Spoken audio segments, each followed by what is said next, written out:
চলতে চলতে স্বামী সোমেশ্বরানন্দ, আমি সুমিত বন্দ্যোপাধ্যায়।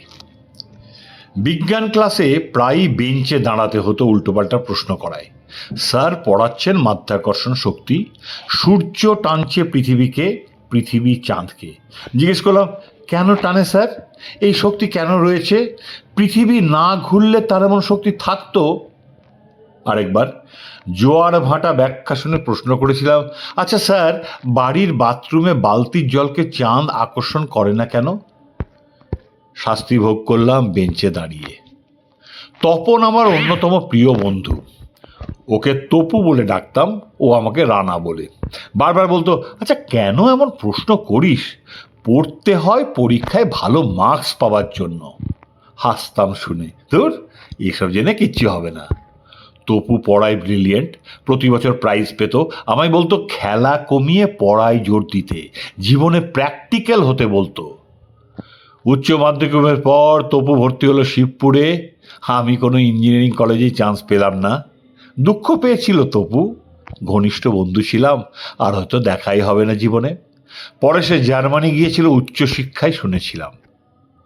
সেই তপুর সাথে দেখা হলো 20 বছর পর।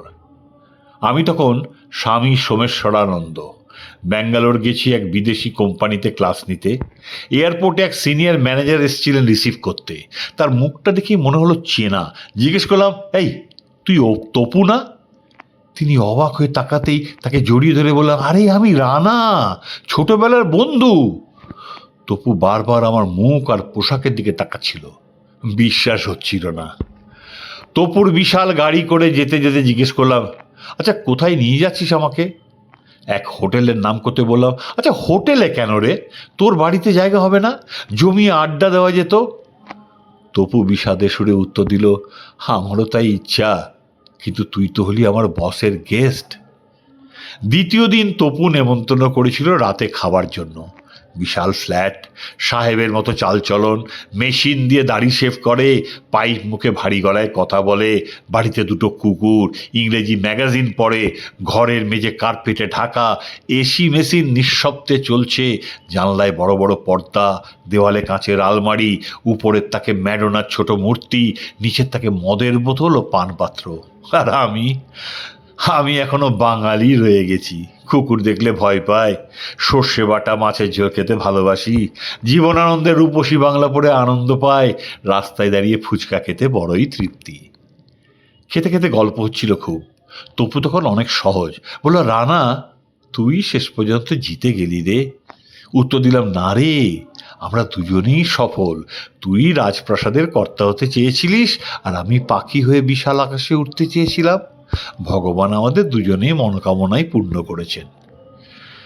ছোটবেলায় এমন অনেক বন্ধু বান্ধবীর সাথে বহু বছর বাদে দেখা হয়েছে তপুর মতো। পুরনো দিন নিয়ে গল্প করেছি প্রাণ ভরে। তারা কিন্তু অনেক বদলে গেছে। আমার সাথে সমীহ করে কথা বলতে চেয়েছে, আবার মন্তব্য করেছে, তুই কিন্তু সে একই রকম আছিস। অনেক কৌতূহল তাদের, নানা প্রশ্ন।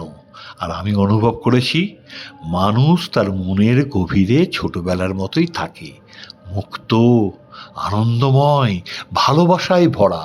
প্রতিটি বয়স্ক মানুষের মধ্যেই যে এক শিশু লুকিয়ে থাকে আছে, তার খবর রাখে না কেউই। ওই শিশুটিকে জাগিয়ে রাখতে পারলে জীবন অনেক আনন্দময় হয়ে ওঠে। জগৎ ও জীবন এটাই শিখিয়েছে আমাকে।